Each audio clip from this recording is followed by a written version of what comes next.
서울 시민을 위해 발로 뛰는 제11대 서울특별시 의회. 11개 상임위원회에서는 서울 시민을 위한 다양한 조례를 만드는데요. 오늘 만날 상임위원회는 행정자치위원회. 행정자치위원회는 서울 시민의 편익과 권리 향상을 위한 정책 수립 등 시정의 핵심적인 분야를 다루고 있는데요. 자세한 이야기는 옥탑방에서 속 시원하게 풀어드릴게요.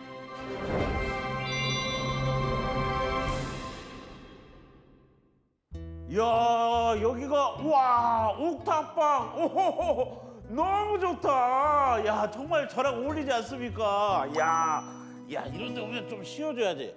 이거 좀 먹어도 될까? 와, 역시. 야, 와우, 여기 아우, 오면은 귀인을 만날 수 있을 거라 그래서 여기 왔는데 아이고, 동네 귀인이 있네. 안녕하세요. 아니 지금 또 제 옆에 있으면 또 어려 보인다는 소문 듣고 왔나 본데, 예, 이어폰 없어요. 찰칵. 귀한 손님이 와요. 서울 시민을 위해 그냥 뭔 말인지 알지? 알지. 예, 오셨네. 아이고. 오셨어요 지금. 네, 반갑습니다. 반갑습니다. 예, 반갑습니다. 예, 반갑습니다. 네, 반갑습니다. 네, 반갑습니다. 수고하십니다. 네. 예. 이분들은 서울특별시의회 행정자치위원회에서 활동하는 위원분들인데 서울 시민들을 위해 발로 뛰는 분들이죠. 그러니까 오늘부터 우리가 서울 시민을 대표해서 궁금한 점을 물어보면 되는 겁니다. 자, 그러면 자기소개부터 부탁드리겠습니다. 예. 안녕하세요. 서울특별시의회 행정자치위원회 부위원장 송경택입니다. 네, 반갑습니다. 저도 행정자치위원회 박수빈 의원입니다. 네, 반갑습니다. 예. 그런데 서울특별시 의회는 무슨 역할을 하고 어떤 곳인지 혹시 오정태 씨 알고 계시나요? 아니, 나를 뭘로 보고 그래요? 내가 그런 것도 모를 것 같아요? 네. 서울특별시 의회는 네. 서울 시민들을 위한 그런 건데, 예, 그러면 구체적으로 어떤 일을 하는지 좀 얘기 좀 해주시죠. 간단히 말씀드리면 서울시가 정책을 잘 하고 있는지 또 시민들의 혈세가 잘 집행되고 있는지 또 새고 있는 건 없는지 확인하는 거고 저희 의원들끼리 그걸 조례를 만들거나 또는 필요한 곳에 적절히 쓰일 수 있도록 균형 발전도 하고 시민들이 만족할 수 있도록 112명의 의원들이 함께 하는 곳입니다. 매 눈으로 이제 감시를 할 거 아니에요. 네. 카메라를 응시하고 네. 매 눈으로 한번 네. 좀 감시 좀 해보세요. 자, 시작. 어떻게 진짜로. 이렇게 아니, 어떻게 진짜로. 이렇게 예, 이렇게 날카롭게. 날카롭게 예. 예. 약간 매가 아니라 부엉이 좀. 자, 그리고 아까 소개할 때 행정자치위원회라고 하셨잖아요. 어떤 역할을 하는지. 재무국이라는 데가 있는데 서울시 곳간을 책임지는 데고 두 번째는 행정국. 그래서 인사라던가 청사 관리를 하는 곳이 있고 또 평생 학습이랑 교육 환경 관리하는 이제 평생 교육국 이런 데도 있고 또 서울시 자원봉사센터라고 해서 출연 기관이 있는데 네 곳을 또 담당하고 있는 굉장히 하는 일이 많은 위원회입니다.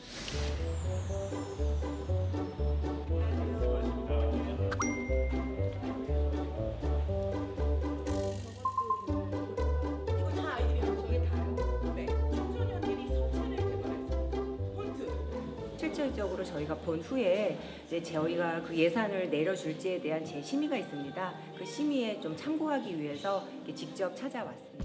그 영화 동아리 아이들이 특히 이 공간을 좋아합니다. 영화 후반 작업 음악 좀 정리하면서 하는 걸 되게 좋아하는 편집을 하고 게임을 만들고 하는 그런 딜팅의 공간이라고 이해하시면 될 것 같습니다. 행정자치위원회 위원님들은 협조시켜야 법안 예산과 좋은 정책을 확보할 수 있다고 생각합니다. 이런 시설이 각 자치구에 있으면서 청소년들에게 꿈을 펼칠 수 있는 하나의 그 장이 되었으면 좋겠습니다.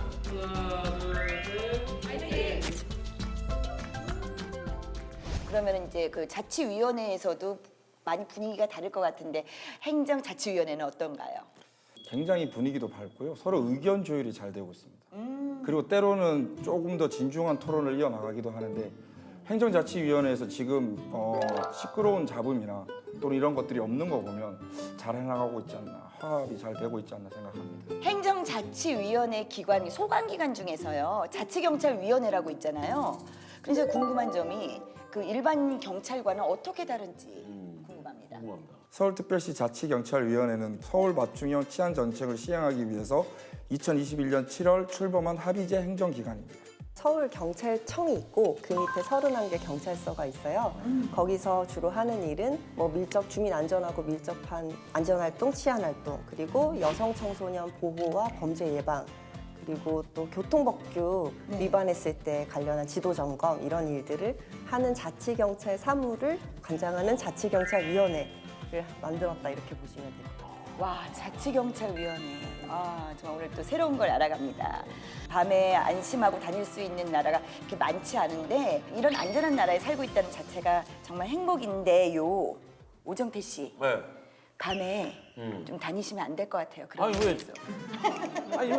아니 저랑 다니면 든든하죠. 밤에는 괜찮아요. 왜냐면 네네. 밤에는 내 얼굴이 잘 안 보이잖아요. 아, 또 그런 그래서 사람들이 안 놀래는데 네. 낮에 사람들이 놀래요. 특히 외국 사람들이 저를 보면 많이 놀랍니다. 자, 그리고 행정자치위원회에서 한강 경찰대 방문을 하셨다고요? 네, 한강경찰대 방문을 했었죠.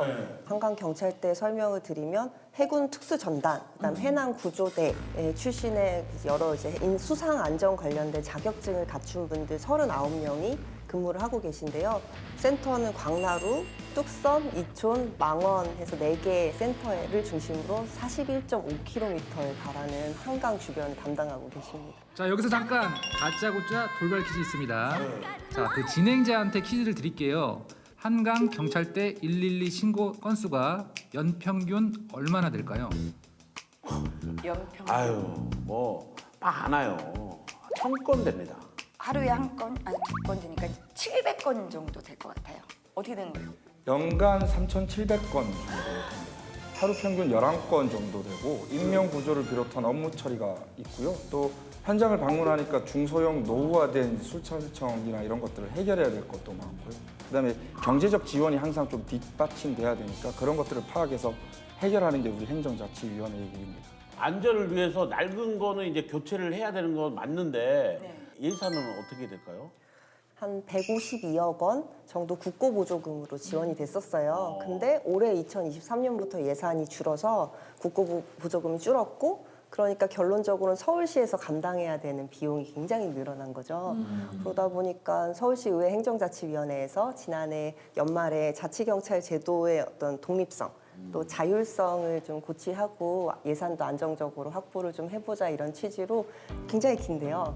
진정한 자치경찰제 시행을 위한 자치경찰 예산 보장 촉구 결의안 이런 거를 이제 채택을 하기도 했습니다.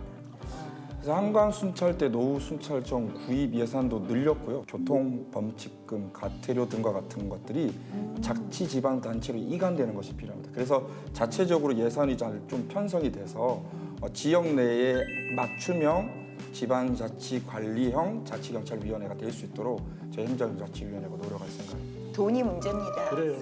뭐니? 예산. 아무래도 요즘은 이태원 참사 이후로는 제가 너무 가슴이 아파서 작년에 이태원 참사 재발을 막기 위한 자치경찰 사무 및 운영에 관한 조례를 발의를 했어요. 구체적으로는 사람들이 많이 모인 행사, 그러니까 다중운집 행사 관련된 개념을 명확하게 해서 자치경찰위원회가 근거가 없다거나 뭐 아니면 본인 사무가 아니라거나 하는 핑계를 대지 못하게 만들었죠. 네, 그래서 그게 지난 2월에 저희 행정자치위원회를 통과했고요. 본회의도 통과해서 시행되고 있습니다. 야, 잘 됐네요. 자치경찰위원회는 범죄 및 사고로부터 안전한 서울을 만드는 것도 중요하고요. 봄꽃 축제라든지 또 여의도 벚꽃 축제 등 이렇게 그런 것들도 미리 좀 예방을 해서 잘 관리하려고 준비하고 있고요. 그런 의미에서 5곳 정도 선정을 했습니다. 5곳이요? 예. 5곳이면 어떤 축제들이에요? 여의도 벚꽃 축제라든지 아니면 재타종 아니면 이제 불꽃 축제 뭐 이런 것들이 있고요. 사실 그런 것보다 이제 이태원 참사에 있었던 그런 행사들이 오히려 또 더 위험한 부분이 있으니까 그쪽으로 미리 예방을 좀 더 하려고 하고 있습니다. 네. 그런데 이제 그 다중운집 행사를 위해서 구체적인 방안이 있다면 도보 현장도 점검을 하고 네. 또 경찰 배치도 잘 되는지 또 소방이나 긴급 구급차가 이제 잘 원활하게 올 수 있는지에 대한 확인도 하고 또 사람들이 갑자기 늘어났을 때 비상 대응 시나리오도 점검하는 방식으로 사전에 안전사고에 대비를 하려고 하고 있습니다. 그렇군요. 맞아요. 혹시 두 분 반려견 순찰대라고 들어보셨어요? 강아지가 순찰을 해요. 아니, 근데 너무 재밌네요. 아니 그 유치원 카페 뭐 이런 건 들어봤어요. 반려견. 야 그거는 뭐죠? 어떤 거죠? 반려견과 그 견주가 산책 활동을 하면서 주민 방범 활동을 접목한 주민 참여형 프로그램이고요. 번제 위험이나 생활 요소 이런 것들이 미리 보고 신고 접수할 수 있는 방법으로 진행되고 있습니다.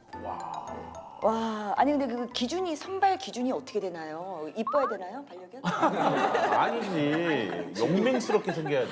네, 그 지금 5월에 이제 강동구에서 먼저 시범 운영을 했었고 지역구별로 지금 순차적으로 9개 정도 진행하고 있고요. 송파, 서초, 금천, 강서 등에서 이제 먼저 진행했고 총 284개 팀이 활동해 왔는데 9개 자치구에서 반려견 순찰대가 119에 신고가 된 건이 66건이고요. 120에 신고된 것은 1119건 정도 되는 것으로 조사되고 있습니다. 그래 이거 정말 좋은 방법이에요. 매일 이렇게 산책할 바에 순찰도 같이 하면 얼마나 좋아요. 진짜 너무 아름다운 세상이 이렇게 우리 모두 다 함께 꾸미니까 좋네요. 특히 막 옷도 주고 그러거든요. 강아지가 입을 수 있는 옷을 줘서 이렇게 예쁘게 입고 같이 산책할 수 있는. 견주의 옷도 주나요? 견주 옷도 주는 걸로 알고 있습니다. 어머머, 커플로 이렇게 같이 순찰 경찰처럼 이렇게 순찰을 하는 거네요. 지난 1월에 성동구 반려견 순찰대가 심야 시간에 이제 산책하면서 순찰 활동을 하다가 음주운전 차량을 발견해서 신고를 했고요. 빠르게. 그래서 인명 피해를 막을 수가 있었습니다. 그래서 이 굉장히 효과가 좋다. 그래서 올해는 예산을 작년보다 좀 많이 증액을 해서 아까 9개에서 25개 전체 자치구로 확대 운영하고 있습니다. 추가적으로 말씀드리면 반려견 1000마리가 참여하는 서울 반려견 순찰대 발대식이 여의도 한강공원에 4월 30일에 개최된다고 하니까 많은 참여 부탁드리겠습니다. 와, 아니 진짜 4월. 발대식까지. 자, 참여 하시죠. 파이팅. 저는 햄스터 한 마리 키우는데 햄스터 맞는 옷이 있나요? 없어요? 그러면 저는 안 되고 대신 좀 해주세요. 네네. 아니 저는 이제 강아지를 키우고 있지는 않지만 제 스스로가 강아지같이 생겼단 말을 많이 들어서 제 스스로가 좀 순찰을 하고 싶습니다. 그러면 제가 데리고 저를 데리고. 위원님들 제가 끌고 너무 티가 날 것 같아요. 네. 제가 계속 시끄럽게 해가지고. 마지막으로 두 분이 앞으로 어떻게 할 것인지 목표 같은 거 간단하게 얘기 좀 해주시죠. 예, 저는 자치경찰위원회랑 그 관광을 좀 잘 엮어서요. 서울시가 외국인들이 많이 올 수 있는 또 와서 만족하고 갈 수 있는 그런 도시로 좀 변화시킬 수 있도록 그 부분에 있어서 많은 예산과 많은 먹거리, 볼거리들이 탄생할 수 있도록 노력할 것이고 열심히 달려보겠습니다. 사람들이 많이 한강으로 모이기도 하고 할 텐데 한강 경찰대를 비롯해서 많은 안전 요소들 어떻게 좀 더 개선하고 서울 시민들이 그냥 걸어 다니면서 일상을 살 때 안전하고 안심할 수 있는 세상을 좀 만들기 위해서 노력을 할 거고요. 서울시 의원들은 지역 일꾼으로서도 열심히 하고 있고 또 시의정에서도 열심히 하고 있으니까 많은 응원과 지지 부탁드립니다. 네, 정말 1000만 서울 시민들을 위해서 앞으로도 수고 부탁드리겠습니다. 네, 감사합니다. 야, 다음에는 우리 옥탑방에 어떤 의원들이 올지 기대하면서 오늘 여기까지 하겠습니다. 고맙습니다. 감사합니다. 야, 시민 여러분 행복하세요.